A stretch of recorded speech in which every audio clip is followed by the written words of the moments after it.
Hello friends, Bigg Boss season 8 latest updates కోసం మన ఛానల్ని లైక్ చేసి సబ్స్క్రైబ్ అయితే చేసుకోండి. ఫస్ట్గా చూస్తే మాత్రం హౌస్లో ఇంకా టాస్క్లు అయితే స్టార్ట్ అయిపోయాయి అనమాట. అవి ఏమేమి జరగబోతున్నాయి ఒకసారి చూద్దాం.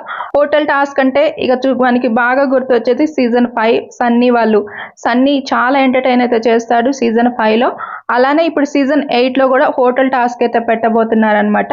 దీంట్లో వచ్చేసి చూస్తే రాయల్ క్లాన్ వాళ్ళు చూస్తే మాత్రం హోటల్ టూరిస్టులుగా అయితే వస్తారనమాట.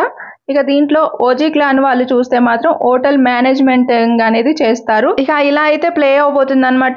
ఇక నెక్స్ట్ చూస్తే ఓటింగ్ ఎలా ఉందండి చూద్దాం. ఫస్ట్గా దీంట్లో చూస్తే గంగ ఉంది, 22% ఓటింగ్ అయితే వస్తుంది. నిజంగా గంగవ్వ ఫస్ట్ వీక్లోనే ఇంత ఓటింగ్ అనేది మాత్రం చాలా అమేజింగ్ అయితే అనిపిస్తుంది, చాలా బాగా వస్తుంది. ఎక్కడ చూసినా కూడా ఈమె టాప్లో ఉంది. ఆ నెక్స్ట్ చూస్తే మెహబూబ్ ఉన్నాడు, ఇక్కడ 18% ఓటింగ్ అయితే వస్తుంది. ఆ నెక్స్ట్ యష్మి ఉంది, 17% ఓటింగ్ వస్తుంది. ఆ నెక్స్ట్ చూస్తే విష్ణుప్రియ 16% ఓటింగ్ అయితే వస్తుంది. ఆ తర్వాత పృథ్వీరాజ్కి 15% ఓటింగ్ ఉంటే సీతాకి 10% ఓటింగ్లో లీస్ట్లో అయితే కనిపిస్తుంది. ఈరోజు నైట్ అసలు ఓటింగ్ అనేది స్టార్ట్ అవుతుంది. మీరు ఎవరికి వేయాలనుకుంటున్నారో వాళ్ళకైతే ఓటింగ్ అయితే చేసేసుకోండి.